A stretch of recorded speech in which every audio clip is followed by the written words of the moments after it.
बोल विष्णु भगवान की जय। इस प्रकार भगवान के वचन सुनकर अर्जुन बोले कि हे भगवान, मेरे पर अनुग्रह करने के लिए परम गोपनीय अध्यात्म विषय वचन अर्थात उपदेश आपके द्वारा जो कहा गया उससे मेरा यह अज्ञान नष्ट हो गया है। क्योंकि हे कमल नेत्र, मैंने भूतों की उत्पत्ति और प्रलय आपसे विस्तार पूर्वक सुने हैं तथा आपका अविनाशी प्रभाव भी सुना है। हे परमेश्वर, आप अपने को जैसा कहते हो यह ठीक ऐसा ही है, परंतु हे पुरुषोत्तम, आपके ज्ञान, ऐश्वर्य, शक्ति, बल, वीर्य और तेज युक्त रूप को प्रत्यक्ष देखना चाहता हूँ। इसलिए हे प्रभु, मेरे द्वारा वह आपका रूप देखा जाना शक्य है। ऐसा यदि मानते हैं तो हे योगेश्वर, आप अपने अविनाशी स्वरूप का मुझे दर्शन कराइए। इस प्रकार अर्जुन के प्रार्थना करने पर श्री कृष्ण भगवान बोले कि हे पार्थ, मैंने सैकड़ों तथा हजारों नाना प्रकार के और नाना वर्ण तथा आकृति वाले अलौकिक रूपों को देख। हे भरतवंशी अर्जुन, मेरे में आदित्यों को अर्थात अदिति के 12 पुत्रों को और 8 वसुओं को, 11 रुद्रों को तथा दोनों अश्विनी कुमारों को और 49 मरुदगणों को देख तथा और भी बहुत से पहले ना देखे हुए आश्चर्यमय रूपों को देख। हे गुणाकेश, अब इस मेरे शरीर में एक जगह स्थित हुए चराचर जगत, संपूर्ण जगत को देख। और भी जो कुछ देखना चाहता है सो सब देख, परंतु मेरे को इन अपने प्राकृतिक नेत्रों द्वारा देखने को तू निसंदेह समर्थ नहीं है। इससे मैं तेरे लिए दिव्य अर्थात अलौकिक चक्षु देता हूँ। इससे तू मेरे प्रभाव को और योग शक्ति को देख। संजय बोले, हे राजन, महायोगेश्वर और सब पापों के नाश करने वाले भगवान ने इस प्रकार कहकर उसके उपरांत अर्जुन के लिए परम ऐश्वर्य युक्त दिव्य स्वरूप दिखाया। उसे अनेक मुख और नेत्रों से युक्त तथा अनेक अद्भुत रूपों वाले एवं बहुत से दिव्य भूषणों से युक्त और बहुत से दिव्य शस्त्रों को हाथों में उठाए हुए तथा दिव्य माला और वस्त्रों को धारण किए हुए और दिव्य गंध का अनुलोपन किए हुए एवं सब प्रकार के आश्चर्यों से युक्त सीमा रहित विराट स्वरूप परम देव एवं सब प्रकार के आश्चर्य एवं परमेश्वर को अर्जुन ने देखा। हे राजन, आकाश में हजारों सूर्यों के एक साथ उदय होने से उत्पन्न हुआ जो प्रकाश हुए, वह भी उस विश्व रूप परमात्मा के प्रकाश के सामने कदाचित ही हुए। ऐसा आश्चर्यमय रूप को देखते हुए पांडुपुत्र अर्जुन ने इस काल में अनेक प्रकार के विभक्त हुए अर्थात पृथक पृथक हुए संपूर्ण जगत को उस देवों के देव श्री कृष्ण भगवान के शरीर में एक जगह स्थित देखा। उसके उपरांत वह आश्चर्य से युक्त हुआ हर्षित रोमों वाला अर्जुन विश्व रूप परमात्मा को श्रद्धा भक्ति सहित सिर से प्रणाम करके हाथ जोड़े हुए बोला कि हे देव, आपके शरीर में संपूर्ण देवों को तथा अनेक भूतों के समुदायों और कमल के आसन पर बैठे हुए ब्रह्मा को तथा महादेव को और संपूर्ण ऋषियों को तथा दिव्य सर्पों को देखता हूँ। हे संपूर्ण विश्व के स्वामी, आपको अनेक हाथ, पेट, मुख और नेत्रों से युक्त तथा सब ओर से अनंत रूपों वाला देखता हूँ। हे विश्व रूप, आपके न अंत को देखता हूँ तथा न मध्य को और न आदि को देखता हूँ। हे विष्णु, आपको मैं मुकुट गदा युक्त और चक्र युक्त तथा सब ओर से प्रकाशमान तेज का पुंज प्रज्वलित अग्नि और सूर्य के सदृश ज्योति युक्त देखने में अति गहन और अप्रमेय स्वरूप सब ओर से देखता हूँ। इसलिए हे भगवान, आप ही जानने योग्य परम अक्षर हैं अर्थात परम ब्रह्मा हैं और परमात्मा हैं, और आप ही इस जगत के परम आश्रय हैं।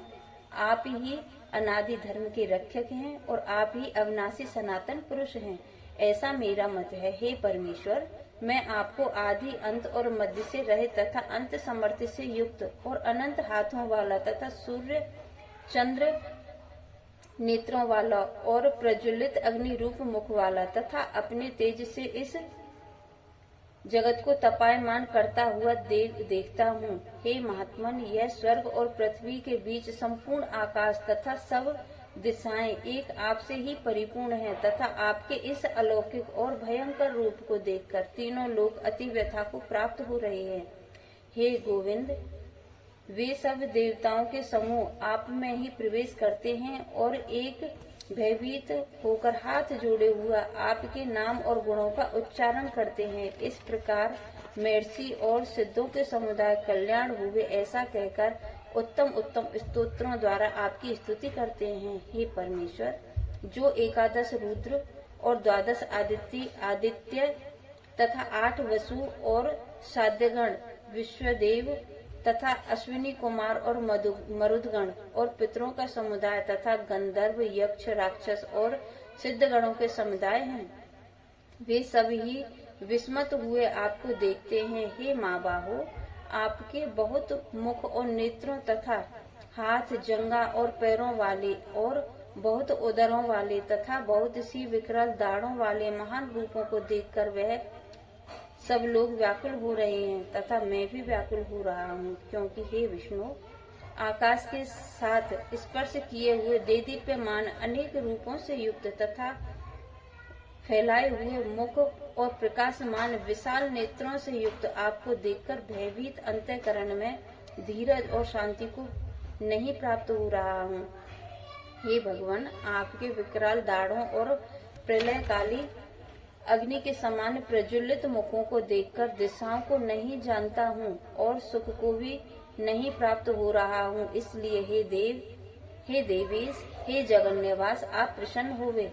मैं देखता हूँ कि वे सभी धृतराष्ट्र के पुत्र राजाओं के समुदाय सहित आप में प्रवेश करते हैं और भीष्म पितामह, द्रोणाचार्य तथा वह कर्ण और हमारे पक्ष के भी प्रधान योद्धाओं के सहित सबके सब वेग युक्त हुए आपके विकराल दाढ़ों वाले भयानक मुखों में प्रवेश करते हैं और कई एक चूर्ण हुए सिरों सहित आपके दांतों के बीच में लगे हुए दिखते हैं। हे विश्वमूर्ति, जैसे नदियों के समूह से जल के प्रवाह समुद्र के ही सम्मुख दौड़ते हैं, अर्थात समुद्र में ही प्रवेश करते हैं, वैसे ही वे सूरवीर मनुष्यों के समुदाय भी आपके प्रज्वलित हुए मुखों में प्रवेश करते हैं। अथवा जैसे पतंग मोह के वश होकर नष्ट होने के लिए प्रज्वलित अग्नि में अति वेग से युक्त हुए प्रवेश करते हैं, वैसे ही यह सब लोग भी अपने नाश के लिए आपके मुखों में अति वेग से युक्त हुए प्रवेश करते हैं और आप उन संपूर्ण लोगों को प्रज्वलित मुखों द्वारा ग्रसन करते हुए सब ओर से चाट रहे हैं। विष्णु, आपका उग्र प्रकाश संपूर्ण जगत को तेज के द्वारा परिपूर्ण करके तपायमान करता है। हे भगवान, कृपा करके मेरे प्रति कहिए कि आप उग्र रूप वाले कौन हैं। हे देवों में श्रेष्ठ, आपको नमस्कार होवे।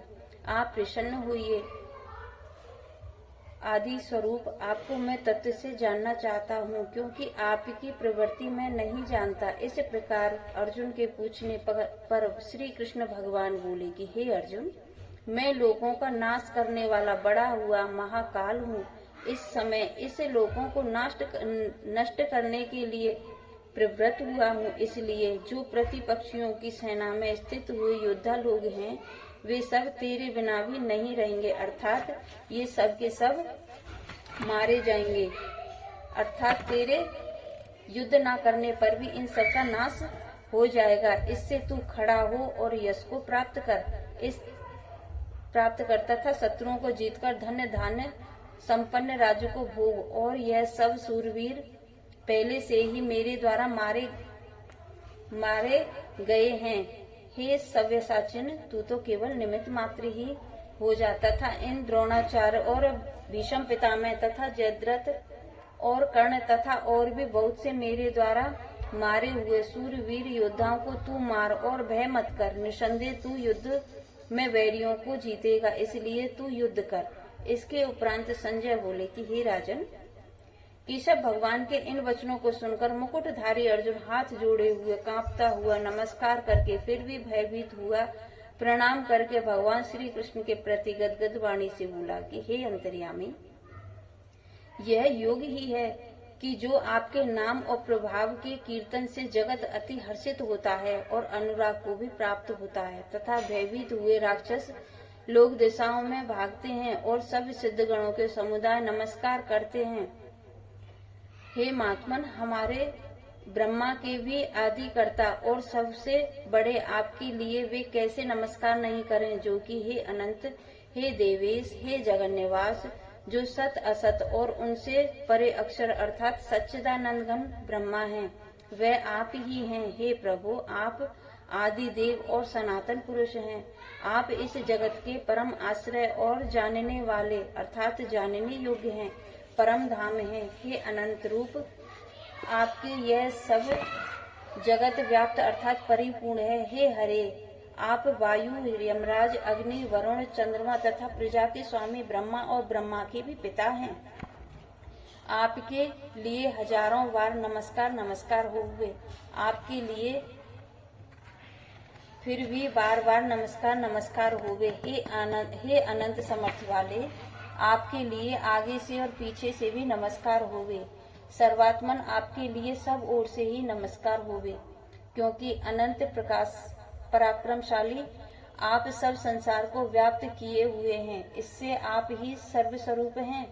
हे परमेश्वर, सखा ऐसे मानकर आपके इस प्रभाव को न जानते हुए मेरे द्वारा प्रेम से अर्थात प्रमाद से ही भी हे कृष्ण, हे यादव, हे सखे, इस प्रकार जो कुछ हठ पूर्वक कहा गया है, और हे अच्युत, जो आप हंसी के लिए विहार, सैया, आसन और भोजन आदि में अकेले अथवा उन सखाओं के सामने भी अपमानित किए गए हैं, वह सब अपराध अप्रिमेय स्वरूप अर्थात अचिंत्य प्रभाव वाले आपसे मैं क्षमा चाहता हूँ। हे विश्वेश्वर, आप इस चराचर जगत के पिता और गुरु से भी बड़े गुरु हैं एवं अति पूजनीय हैं। हे अतिशय प्रभाव वाले, तीनों लोकों में आपके समान भी दूसरा कोई नहीं है, फिर अधिक कैसे होवे। इससे हे प्रभु, मैं शरीर को अच्छी प्रकार चरणों में रख के और प्रणाम करके स्तुति करने योग्य आप ईश्वर को प्रसन्न होने के लिए प्रार्थना करता हूँ। हे देव, पिता जैसे पुत्र के और सखा जैसे सखा के और पति जैसे प्रिय स्त्री के, वैसे ही आप भी मेरे अपराध को सहन करने के लिए योग्य हैं।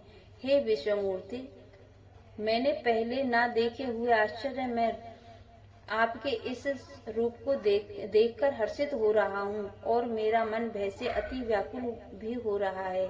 इसलिए हे देव, आप इस अपने चतुर्भुज रूप को ही मेरे लिए दिखलाइए। हे देवेश, हे जगन्निवास, प्रसन्न होइए। हे विष्णु, मैं वैसे ही आपको मुकुट धारण किए हुए तथा गदा हाथ में और चक्र हाथ में लिए हुए देखना चाहता हूँ। इसलिए हे विश्वमूर्ति, हे शस्त्रबाहु, आप उस ही चतुर्भुज रूप में से युक्त हुइए। इस प्रकार अर्जुन की प्रार्थना को सुनकर श्री कृष्ण भगवान बोले कि हे अर्जुन, अनुग्रह पूर्वक मैंने अपनी योग शक्ति के प्रभाव से यह मेरा परम तेजो में आपका सबका आदि और सीमा रहित विराट स्वरूप तेरे को दिखाया है, जो कि तेरे द्वारा दूसरे के लिए पहले नहीं देखा गया है। हे अर्जुन, मनुष्य लोक में इस प्रकार विश्व रूप वाला मैं ना वेद और ना यज्ञों के अध्ययन से तथा ना दान और ना क्रियाओं से और ना उग्र तपों से ही तेरे सिवा दूसरे को देखा जाने को शक्य हूँ। इस प्रकार के मेरे इस विकराल रूप को देखकर तेरे को व्याकुलता ना होवे और मूढ़ भाव भी ना होवे और भय रहित प्रीति युक्त मन वाला तू उस ही मेरे इस शंख चक्र गदा पद्म सहित चतुर्भुज रूप को देख। इसके उपरांत संजय बोले कि हे राजन, वासुदेव भगवान ने अर्जुन के प्रति इस प्रकार कहकर फिर वैसे ही अपने चतुर्भुज रूप को दिखाया और फिर महात्मा श्री कृष्ण ने सौम्य मूर्ति होकर इस भयभीत हुए अर्जुन को धीरज दिया।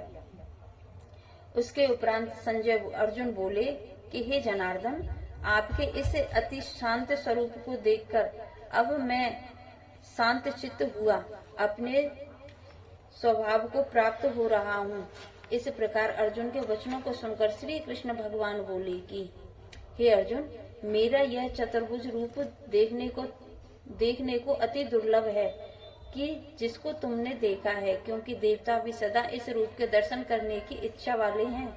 हे अर्जुन, ना वेदों से, ना तप से, ना दान से और ना यज्ञ से इस प्रकार चतुर्भुज रूप वाला मैं देखा जाने को शक्य हूँ कि जैसे मेरे को तुमने देखा है। परंतु हे श्रेष्ठ तप वाले अर्जुन, अनंत भक्ति करके तो इस प्रकार चतुर्भुज रूप वाला मैं प्रत्यक्ष देखने के लिए और तत्व से जानने के लिए तथा प्रवेश करने के लिए अर्थात एक ही भाव से प्राप्त होने के लिए भी शक्य हूँ। हे अर्जुन, जो पुरुष केवल मेरे लिए ही सब कुछ मेरा समझता हुआ यज्ञ, दान, तप आदि संपूर्ण कर्तव्य और कर्मों को करने वाला है और मेरे परायण है अर्थात मेरे को ही परम आश्रय और परम गति मानकर मेरी प्राप्ति के लिए तत्पर है तथा मेरा भक्त है अर्थात मेरे नाम, गुण, प्रभाव और रहस्य के श्रवण, कीर्तन, मनन, ध्यान और पठन पाठन का प्रेम सहित निष्काम भाव से निरंतर ध्यान अभ्यास करता है और ध्यान करने वाला है और आसक्ति रहित है अर्थात स्त्री, पुरुष और पुत्र और धन आदि संपूर्ण सांसारिक पदार्थों में स्नेह रहित है और संपूर्ण भूत प्राणियों में वैर भाव से रहित है। ऐसा वह अनन्य भक्ति वाला पुरुष मेरे को ही प्राप्त होता है। बोल विष्णु भगवान की जय। श्रीमन नारायण नारायण नारायण, श्रीमन नारायण नारायण।